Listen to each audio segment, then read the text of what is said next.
ETF index mutual funds నేర్చుకుని stock మార్కెట్లో రాణించాలనుకుంటున్నారా? వెంటనే ఈ నెంబర్కి కాల్ చేయండి.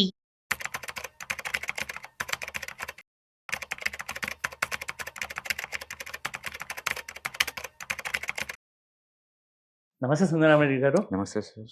సార్ ముఖ్యంగా ఇప్పుడు చూసుకుంటే ఇండియా హ్యాస్ అ లార్జ్ స్కేల్లో చూసుకుంటే, లార్జ్ నంబర్స్లో చూసుకుంటే families are most of them are middle class. Right. ఇప్పుడు సబ్సెక్ట్లోకి వెళ్తే like there is an upper middle class subsect ఉంది, నార్మల్ మిడిల్ క్లాస్ ఉంది, అండ్ లోవర్ మిడిల్ క్లాస్ కూడా ఉంది. బట్ ఈ మధ్య వింటూ వస్తుంది ఏంటంటే ఎక్కువగా యాక్చువల్లీ ఇది ఒక మిత్, ఇది నిజం కాదు, ఇట్స్ నాట్ ఫ్యాక్ట్ అని చెప్తున్నారు. సో దీని గురించి చెప్పండి. మెజారిటీ టైం ఏంటంటే మనం సొసైటీలో మనకు తెలిసిన సర్కిల్ చూసేసి ఒక ఒపీనియన్ ఫామ్ చేసుకుంటూ ఉంటామండి. వాటికి సైంటిఫిక్ డేటా ఎవిడెన్స్ ఏమి ఉండదు. మనం హెల్దీగా ఉన్నాం, మన అందరి హెల్దీలా కనపడుతుంటాం. మనకి హ్యాపీనెస్ ఉంది అనుకోండి, ఈరోజు ప్రపంచం నేను ఇంత అందంగా అనిపిస్తుంది, అది రోజు అలానే ఉంటుంది. బట్ మన మైండ్ సెట్ అలా ఉంది కాబట్టి దాన్ని రిసీవ్ చేసుకుంటున్నాం అనమాట. అలాగే ఈ మిడిల్ క్లాస్ ఇండియాలో కూడా లోవర్ మిడిల్ క్లాస్ నుంచి మిడిల్ క్లాస్ పెరుగుతున్నారు, లేదా పూర్ నుంచి మిడిల్ క్లాస్కి వస్తున్నారు అని అంటున్నారు. కానీ ఒరిజినల్గా డేటా సైంటిఫిక్ వేలో అనాలిసిస్ చేస్తే మాత్రం అసలు అలాంటిది పెద్దగా ఏం లేదండి. ఇక్కడ సపోజ్ ఇండియాలో 6% పాపులేషన్ మాత్రమే more than 25,000 rupees per month salary లాగా వస్తుంది. Just 6% population. Okay. 25,000 and above వచ్చే వాళ్ళు ఉంది ఇండియాలో 6%. అండ్ 1% పబ్లిక్ మాత్రం మోర్ దెన్ 50,000 సంపాదిస్తారు పర్ మంత్. ఇది అజీమ్ ప్రేమ్జీ ఫౌండేషన్ రీసెర్చ్ ప్రకారం. ఇది 2024 రీసెర్చ్ లాస్ట్ ఇయర్. ఓకే. అంటే నెలకి 6% పాపులేషన్ మాత్రమే 25,000 అండ్ అబోవ్ సంపాదించే కెపాసిటీ ఉంది. మనం ఇక్కడ సిటీలో కూర్చొని హై ఎర్నింగ్ వాళ్ళ మధ్య కూర్చొని నెలకు లక్ష సంపాదించడం ఈజీ, 50,000 సంపాదించడం ఇలా మాట్లాడుకుంటున్నాం. బట్ బియాండ్ ద అవుట్స్కర్ట్స్కి వెళ్ళిపోయినా లేదా రూరల్ ఇండియాకి వెళ్ళిపోయినా వాళ్ళు ఎంటైర్ ఇయర్ మొత్తం మీద కూడా 1 lakh ఉంటుందండి. అంటే ఎక్కువ మందికి ఉండదు. అందుకని డేటా ఏం చెప్తుందంటే మిడిల్ క్లాస్ కాదు కదా, కనీసం ఇండియాలో పూర్ పర్సెంటేజ్ చాలా ఎక్కువ ఉందంటే చెప్తుంది ఇది. అందుకని మిడిల్ క్లాస్ వాళ్ళు లోవర్ వాళ్ళు పైకి వస్తున్నారు, ఇన్కమ్ పెరుగుతుంది అని మనం అనుకుంటున్నాం. కానీ 6% పాపులేషన్ మాత్రమే ఎర్నింగ్ కెపాసిటీ మోర్ దెన్ 25,000 ఉంది ఇండియాలో. చాలా తక్కువ, చాలా తక్కువ. అండ్ 1% పబ్లిక్ మాత్రమే 50,000 కన్నా పైన ఉంది. అంటే ఎవరికైనా 50,000 కన్నా పైన వస్తుంది అంటే వాళ్ళు అదృష్టవంతులు ఇండియాలో. మంత్లీ 50,000 అని అబౌవ్ వస్తుంది. ఎందుకంటే 1% మాత్రమే ఉంది అలాంటి పబ్లిక్ ఇండియాలో అఫీషియల్ డేటాలో. గవర్నమెంట్ ఆఫ్ ఇండియా డేటా ప్రకారం ఏంటంటే 30% ఉన్నారంటున్నారు. But it is not fact of the matter. అది దట్స్ వాట్, అది ఓన్లీ స్టేట్మెంట్. అది అంతే, అది స్టేట్మెంట్ వాళ్ళ పాయింట్ ఆఫ్ వ్యూ. అలాగే ఎక్కువ మంది అన్ని డెట్ డ్రైవెన్ ఎకానమీ ఇది. యాపిల్ ఫోన్ లో almost out of 10 Apple phone లో 80% 10 8 ఈఎంఐల ద్వారా కొంటున్నారు అందరూ. అంటే చూడండి, అసలు పర్చేసింగ్ పవర్ లేదు వాళ్ళకి, వాళ్ళ దగ్గర లేదు. ప్రతి 10 ఫోన్లు 8 ఫోన్లు మొత్తం అచ్చం ఈఎంఐ మీద. Out of temptation. Apple phone కొనగానే మనం ఏదో రిచ్ అనుకుంటున్నాం కదా, యాపిల్ ఫోన్ ఉన్న సాటిస్ఫాక్షన్ కోసం. సో ప్రతి ఇంతే ఉండదు. క్రెడిట్ కార్డ్ డెట్ అనేది 2.4 lakh ఇండియాలో ఇప్పుడు ఈ పాయింట్ ఆఫ్ టైం లో 2.4 lakhs పే చేయాలి క్రెడిట్ కార్డ్ డెట్స్. లక్షల కోట్లు. ఇది షార్ట్ టర్మ్ డెట్స్ 1 month కోసం పే చేస్తామని చెప్పి వాడుకున్నాయి. అలాగే పర్సనల్ లోన్స్ ఇయర్లీ 23% పెరుగుతుంది సంవత్సరానికి. ఆ ఇండస్ట్రీ గ్రోత్ చూడండి. ఓ గాడ్, డబుల్ డిజిట్ గ్రోత్. అది డబుల్ డిజిట్. ఏ ఇండస్ట్రీ కూడా అంత గ్రోత్ లేదు. అవును. ఓకే. అలాగే ఈఎంఐ డిఫాల్టర్స్ 18% పెరుగుతున్నారు సిటీల్లో. ఈఎంఐలు కట్టలేక డిఫాల్టర్స్ అవుతుంది. 18% ప్రయాణం ఉంది. ఇందులో వెల్త్ ఎక్కడ ఉందండి? వెల్త్ డిస్ట్రక్షన్ తప్పితే ఇంకేం లేదు. ఓకే. సో ఎన్ని కార్డ్స్ పేమెంట్ మొత్తం అడ్వాన్స్ గా వాడుకుంటున్నారు. ఒక ఇల్లు కొన్నారంటే 30 years ఈఎంఐ ముందే లాగేసుకుని ఇల్లు కట్టున్నారు. అదే మా అసెట్ అంటున్నాడు. కారు కొంటున్నాడు, నెక్స్ట్ 10 years లాక్ అవుతున్నాడు, ఇది మా అసెట్ అంటున్నాడు. అట్ట మొత్తం డెట్ డ్రైవెన్ ఎకానమీలో కూర్చొని ఎన్ని మన ఆస్తులు అని చెప్తున్నాం మనం. ఇవన్నీ వింటుంటే ఇలా అనుకుంటున్నారంటే అసలు ఫైనాన్షియల్ లిటరసీ జీరో అనుకోవచ్చు. మెటీరియలిజం పెరిగిపోతుంది. బేసికల్గా మెటీరియలిజం అంటే సొసైటీలో ఒక హ్యూమన్ బీయింగ్ ఇచ్చే రెస్పెక్ట్ ఏంటంటే డిపెండింగ్ అపాన్ నువ్వు ఎన్ని మెటీరియల్ ఎన్ని ఎక్వైర్ చేశారని దాన్ని బట్టి రెస్పెక్ట్ దొరుకుతుంది. కాబట్టి సొసైటీ అంతా కూడా అటు చుట్టూ పరిగెడుతుంది. అది అందుకు మీరు ఏదైనా కొనండి అన్ని ఈఎంఐలే కంప్లీట్ గా. ఈవెన్ బిఎన్పిఎల్ అంటారు. సరుకులు కూడా ఈఎంఐకి దొరుకుతుంది అంటే ఊహించుకోండి. ఇంకా నిత్యం మనం ఇంట్లో వాడే సరుకులకు కూడా ఈఎంఐ ఫెసిలిటీ ఇస్తున్నారు అంటే అవి కూడా కొనడానికి డబ్బులు లేనట్టు లెక్క. పర్చేసింగ్ పవర్ లేనట్టే లేదు, అన్ని చోట్ల అంతే ఉంది. అందుకే ఆ బిఎన్పిఎల్ అంటారు, బై నౌ పే లేటర్. అవును, పే లేటర్. ఇది బాగా క్లిక్ అయింది ఇది యాక్చువల్ గా. అవును.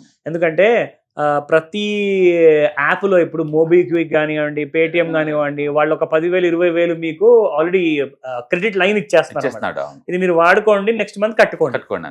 అంటే దీన్ని చాలా ఒక బ్యాడ్ హ్యాబిట్ అన్నమాట అది ఫైనాన్షియల్ గా. హ్యూమన్ నీడ్ ఏంటంటే అర్జెన్సీ పిలిపిల్ అవ్వాలి, ఏదో ఒకటి ముందు తీసుకుంటారు. అది తక్కువ అంటే 18% ఇంట్రెస్ట్ ఉంటుందండి. అసలు ఆ డబ్బు అడుక్కోవడము, అప్పు తీసుకోవడము, సిగ్గు లేకుండా వాడగలడం అసలు అది తప్పు కాదు.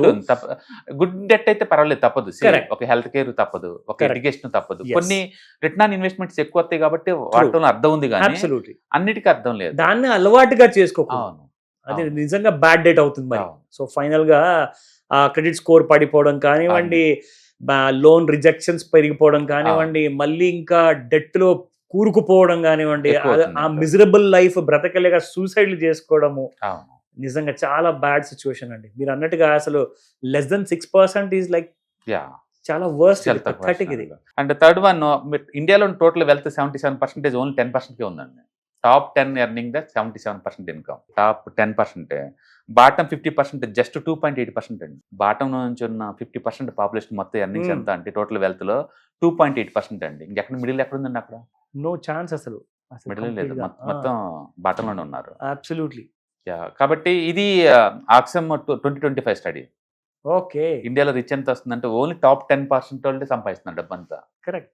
మిగతా వాళ్ళు ఎవరికి లేదు. అంతే. అంటే ఒక ఓనరు 100 మంది ఎంప్లాయీస్ మీద లాగేస్తున్నాడు. ఎగ్జాక్ట్లీ. Extra వాళ్ళేమో కోట్లలో సంపాదించుకుంటూ ఉంటారు, వీరు వేలలో సంపాదించుకుంటూ ఉంటారు. అందుకని నీకు ఇన్ఫోసిస్, టీసీఎస్ లో సిఇఓ శాలరీ వచ్చే 70-80 కోట్లు ఉంటుంది. అండ్ రీసెంట్ గా వచ్చిన ఎంప్లాయీ శాలరీ 3.5 lakh. అది డెకేడ్ బ్యాక్ కూడా అదే శాలరీ, ఇప్పటికి అదే శాలరీ. నిజం, ఇది కరెక్ట్. ఇది డికేడ్ కాదండి, ఇంకా దానికంటే ఎక్కువే నేను చెప్తా. నేను 2003లో నేను చూసాను. అప్పుడు సత్యం నిపుణ అని కంపెనీ ఉండేది. ఆ టైంలో కూడా లైక్ 3.2, 3.5 అలాంటి కైండ్ ఆఫ్ పే స్కేల్ తో తీసుకునేవాళ్ళు. ఇప్పుడు కూడా అదే సాలరీస్ ఇస్తారు. 4.5. ఇప్పుడు so it's more than 2 decades, 2.5 decades లో అసలు ఏమి ఎక్కువగా మారలేదు. సో అదే కైండ్ ఆఫ్ పేమెంట్స్. సో నిజంగా అసలు ఎక్కడుంది middle class? So we all are living in a wrong notion. అంటే జాబ్స్ ఆర్ జోక్. మన ఏదో జాబ్స్ సెక్యూరిటీ అది ఇది అనుకుంటున్నాం కదా. 17% మాత్రమే శాలరీ జాబ్స్ ఉన్నాయండి ఇండియన్ పాపులేషన్ లో. జస్ట్ 17% కి ఎవ్రీ మంత్ శాలరీ లాగా వచ్చే జాబ్స్ ఉంది. 17% అంతే అంతే. అండ్ 4% మంది మాత్రమే నీకు ప్రావిడెంట్ ఫండ్ నుంచి ఈపీఎఫ్ఓ నుంచి బెనిఫిట్స్ వచ్చేది. జస్ట్ 4% పాపులేషన్ కి. 60% యూత్ మొత్తం పనిచేసి మొత్తం గిగ్ ఎకానమీ అండి. జొమాటో, యూబర్, ఫ్రీలాన్సింగ్ అయినా టెంపరీ. అంతే. గిగ్ వర్క్స్ ఈ రోజు ఉంటే రేపు పోతాయి. అంతే. 60% Indian youth working on for this industries. ఈ విషయం మీరు చెప్తే నాకు మొన్న రీసెంట్ గా ఒక విషయం తెలిసిందండి. It was a report again. ఈ జెప్టో వాళ్ళకి కానివ్వండి, వేరే వాళ్ళకి మనందరం బిజినెస్ ఇచ్చేసి వస్తువులు తెప్పించుకుంటాం కదా 10 నిమిషాల్లో. వాళ్ళకంటే ఇంటి వరకు తీసుకొచ్చి డెలివరీ ఇచ్చే వాళ్ళకి 10 నుంచి 15 రూపాయలు మాత్రమే మిగులుతాయంట పర్ డెలివరీలో. అంటే అందులో ఆ 15 రూపాయల కోసం వాళ్ళంతా లైఫ్ రిస్క్ తీసుకొని ఫాస్ట్ గా డ్రైవ్ చేసుకుంటూ యాక్సిడెంట్ లో కొంతమంది చనిపోతున్నారు. And nobody is taking care of that. మరి ఇట్లాంటి కంపెనీస్ వీళ్ళు ఎలా లయబుల్ చేయబోతున్నారు, ఎలా రెస్పాన్సిబుల్ చేయబోతున్నారు? మిగతా చిన్న ప్రైవేట్ లిమిటెడ్ కంపెనీస్ అయితే చాలా భయపడతాయి అనమాట. వాళ్ళకి ఇన్సూరెన్స్ ఉంటుంది, ఇలా పిఎఫ్ ఉంటుంది. కానీ ఇక్కడ గిగ్ ఎకానమీలో మాత్రం అలాంటివి ఏముండవు అసలు. కంప్లీట్లీ డేంజరస్ ఈ ఫీల్డ్ అసలు. ఇందులో స్టెబిలిటీ ఎక్కడ ఉందండి?